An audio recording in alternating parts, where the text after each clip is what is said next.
सुप्रभात दोस्तों, आपका विजय डेस्टिनेशन में स्वागत है। आज हम टीपू सुल्तान की कड़ी में दूसरा पार्ट 2 डिक्लेयर करने जा रहे हैं। जो टीपू की जो सच्चाई है वो बिल्कुल जो अंग्रेजी इतिहासकारों ने लिखी है वो ठीक है, लेकिन वामपंथी इतिहासकार इसको झूठा बताते हैं कि टीपू ऐसा नहीं था, जबकि वास्तव में ऐसा ही था। टीपू एक धर्मांध था और इस तरह का शैतानी करते थे कि वो देखते ही बनते थे। और मैसूर को उसने इस्लामिक राज्य घोषित कर दिया था और मुस्लिम सुल्तानों की परंपरा के अनुसार आम जनता में घोषणा की कि मैं सभी काफिरों को मुसलमान बना के रहूँगा। और उसने अपनी तलवार पर भी ये लिखवाया था कि आप जो है या तो ये काफिरों को मारने के लिए तलवार है, या तो आप हिंदुओं को डराने के लिए, या तो आप मुसलमान बन जाओ ईसाइयों को डराने के, या आप लोगों को कत्लेआम कर दिया जाएगा। इस डर से बहुत से लोग मुसलमान बन गए और बहुत से लोग गांव में अंदर जाके छिप गए। तो टीपू सुल्तान एक ऐसा आदमी था जो कि हर गांव में कुरान और एक हाथ में तलवार लेकर पहुंचा था। लेकिन चूँकि नायरों ने उनका बहुत प्रतिरोध किया तो इसलिए वो पूरे दक्षिण भारत में इस्लामी राज्य नहीं बना पाया। और जैसे कि पुनियानी साहब कहते हैं कि उसने मराठाओं को कुछ हिस्सा देना स्वीकार कर दिया था, ये एकदम झूठ और बकवास है। आप देखिए कि पहला जो भारत का जो शिक्षा मंत्री था मौलाना अब्दुल कलाम आज़ाद था, और उसका जन्म मक्का में हुआ था जो कि अरब में है, जहाँ की ये हिजरत करने जाते हैं या उम्रा करते हैं। बड़ा उम्रा छोटा उम्रा दोनों अरब में ही होते हैं। तो अब उनका जो है आप ये लगा लीजिए कि उसकी आइडियोलॉजी कैसी रही होगी मौलाना अबुल कलाम आज़ाद की, जो मक्का में ही पैदा हुआ था। तो उसे वो अपनी धार्मिक पुस्तक कुरान का पालन करता था। अब ये इतिहासकार कहते हैं कि टीपू सुल्तान धर्मांध नहीं था। अब आप टीपू सुल्तान हो या भोंपू सुल्तान हो, जो भी इस्लाम को कबूलेगा वो इसी तरह की हरकतें करेगा।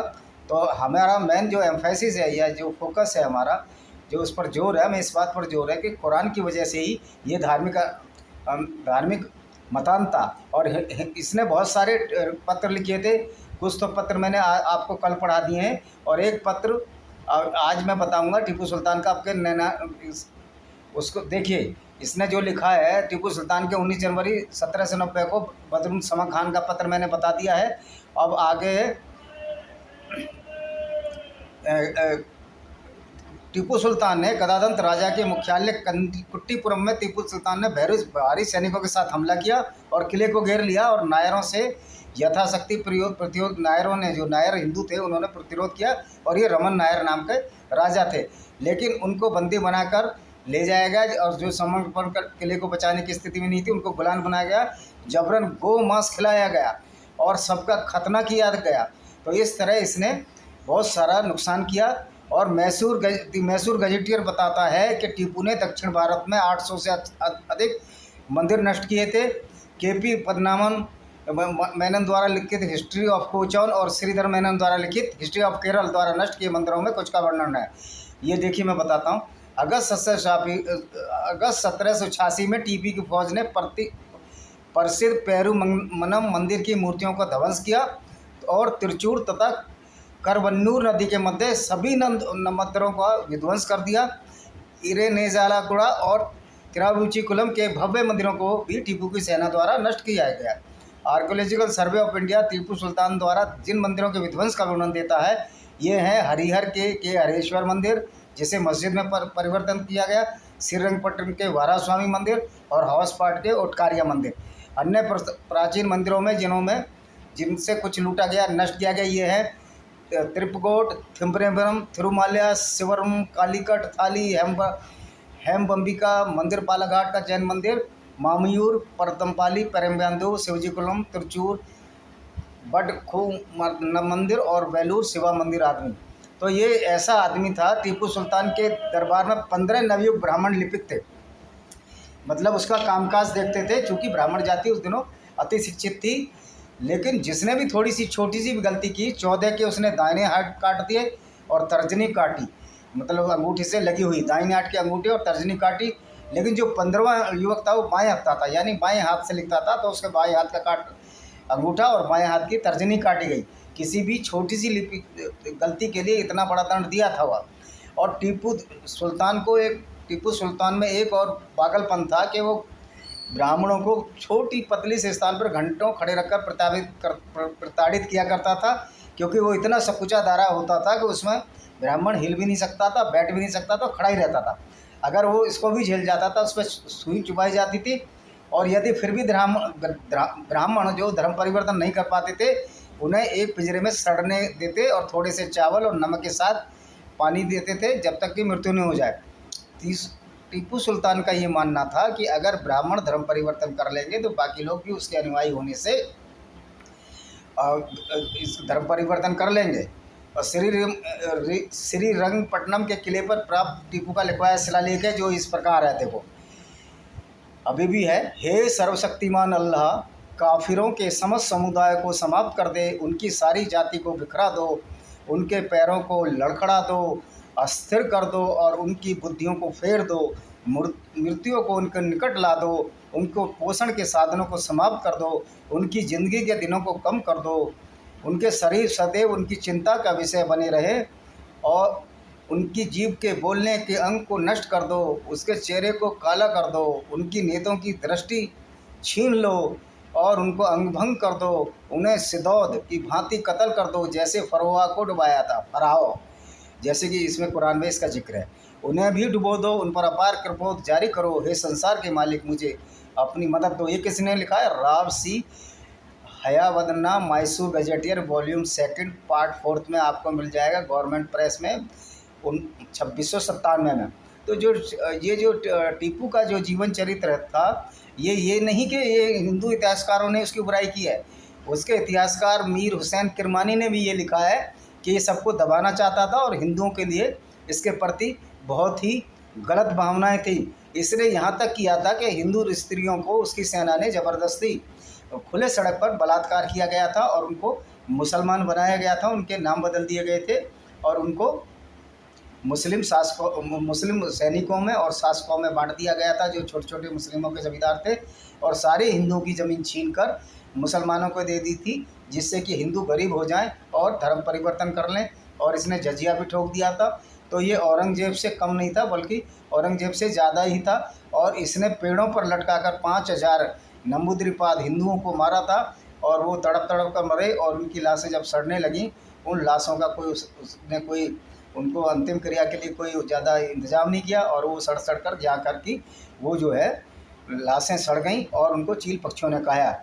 यहाँ तक कि महमूद अल हसन, जो कि मुसलमान था, जिसने अपनी पुस्तक हिस्ट्री ऑफ सुल्तान में टीपू को एक समझदार होता धर्मनिरपेक्ष शासक बताया था, उसको भी ये स्वीकार करना पड़ा कि टीपू जीवनियों के पढ़ने बाद जो टीपू का चित्र उभरता वह धर्मान था, काफिरों से नफरत करता था और मतवाला था, पागल था, जो गैर मुस्लिमों की हत्या और उसके इस्लाम में बलात् परिवर्तन सदैव लिप्त रहा था। ये मोबिल हसन पृष्ठ 357 लिखा है। ये एक्चुअल में जो टीपू मैटर ये नहीं है कि टीपू सुल्तान खराब था या हैदर अली खराब था। मैटर ये है कि ये उसी कुरान को फॉलो कर रहे थे जिसमें काफिरों को मारने के लिए कहा गया है। काफिरों की कोई इज्जत नहीं है, काफिरों का आप माल लूट सकते हो, उनकी प्रॉपर्टी को लूट सकते हो और उनके स्त्रियों को आपस में बांटकर बलात्कार करके और उनको वैश्यालयों में भी बेच सकते हो।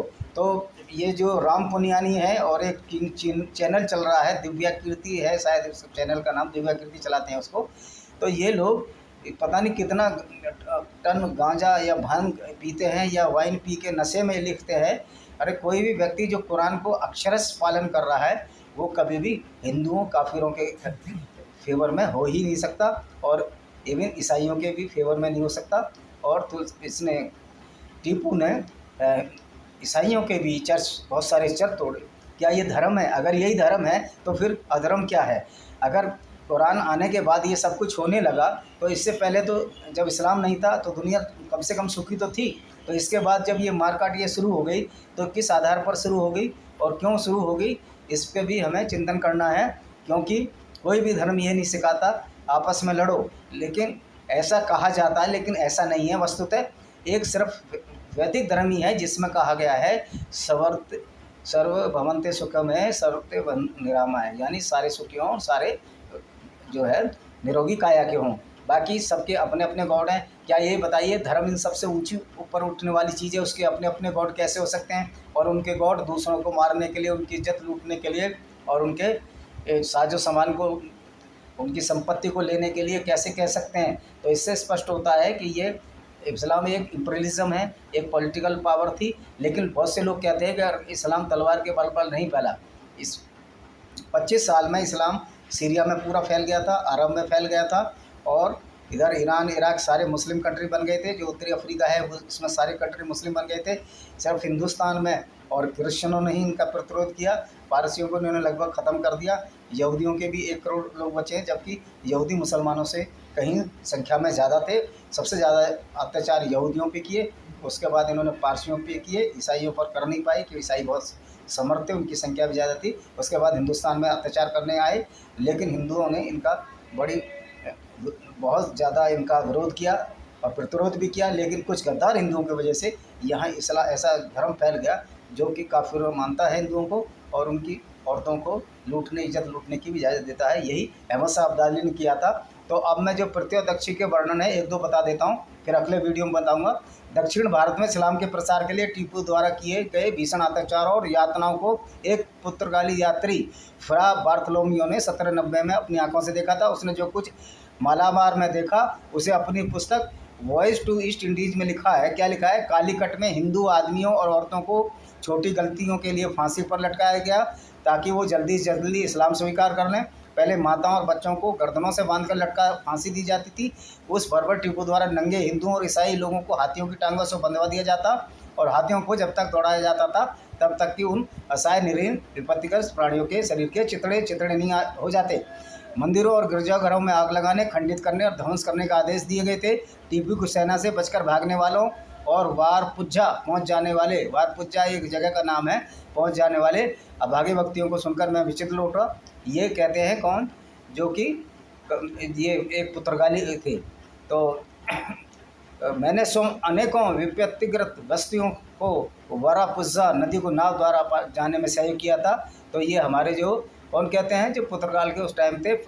ये है वॉयस टू ईस्ट इंडीज़ और लेखक है फ्रा बार्थोलोमियो, पृष्ठ 141 से एक बार पढ़ सकते हैं। तो ये उसी ज़माने की बात है जिसमें कि ये राम पुनियानी जी और ये दूसरे इतिहासकार जो इरफान हबीब हैं, ये इरफान हबीब तो एक धर्मांध इतिहासकार है, वो तो वही लिखेगा जो उसकी किताब में लिखा है। लेकिन राम पुनियानी जी जैसे गद्दार, हरी गिडवानी जैसे गद्दार, जो सॉरी भगवान गिडवानी जैसे गद्दार जिन्होंने हिंदुओं के खिलाफ लिखा है, ऐसे गद्दार तो अकबर के ज़माने में भी हुए जो अकबर को सहयोग करते थे। जैसे राजा मान सिंह है जो कि आमेर की स्टेट रही है, और बहुत से अनेकों तो ये जो इस्लाम धर्म फैला है ये अपनी ताकत के बल पर यहाँ कभी ना फैल पाता, क्योंकि हिंदू में पर्याप्त क्षमता थी लेकिन वो आपस में यूनाइट नहीं थे। इसी की वजह से एक ऐसा धर्म हिंदुस्तान में भी फैल गया जो कि काफिरों को मारने की आदत देता है और उनका अल्लाह और काफिरों के खिलाफ बहुत सारे अत्याचारों की छूट देता है। और इन्हीं शब्दों के साथ कि टीपू सुल्तान नहीं था, टीपू शैतान था, और वो बहुत ही खराब व्यक्ति था हिंदुओं के लिए। तो हिंदुओं के लिए तो नीच है, और उसी की जयंती ये कांग्रेस पार्टी मनाने की बात करती है, जिसमें सिद्धरामैया बहुत बड़ा हिंदुओं का बहुत बड़ा दुश्मन है, जिसने लिंगायत को एक अलग सेक्शन अल्पसंख्यक दर्जा देने की बात कर रहा था। तो ऐसे नेताओं को जो तोड़ने की बात करते हैं, जोड़ने की बात नहीं करते हिंदू समाज को, ऐसी पार्टियों को कम से कम हिंदू वोट देने से एक बार पहले पहुँचें। अगर आपका राजनीतिक स्तर ही खत्म हो जाएगा तो ये जब शासन आपके हाथ से चला जाएगा तो आप कुछ नहीं कर पाएंगे। इसलिए पुनः एक बार निवेदन है कि सोचे समझे और अपने हिंदू धर्म की रक्षा के लिए उस पार्टी को वोट दें। मैं ये नहीं कह रहा कि बीजेपी को दो, किसी और को दो। अगर कोई बीजेपी भी अगर हिंदुत्ववाद का विरोध करती है, हिंदुओं का विरोध करती है, तो उसका वोट बनता है। इन्हीं शब्दों के साथ मैं अपने इस वीडियो को विराम देता हूँ, और टीपू सुल्तान की जो उसकी अत्याचारों का जो अगला वर्णन है मैं टीपू सुल्तान पेज 3 में दूंगा, पार्ट 3 में दूंगा। इन्हीं शब्दों के साथ मैं इस वीडियो को विराम देता हूँ। वंदे मातरम, जय हिंद।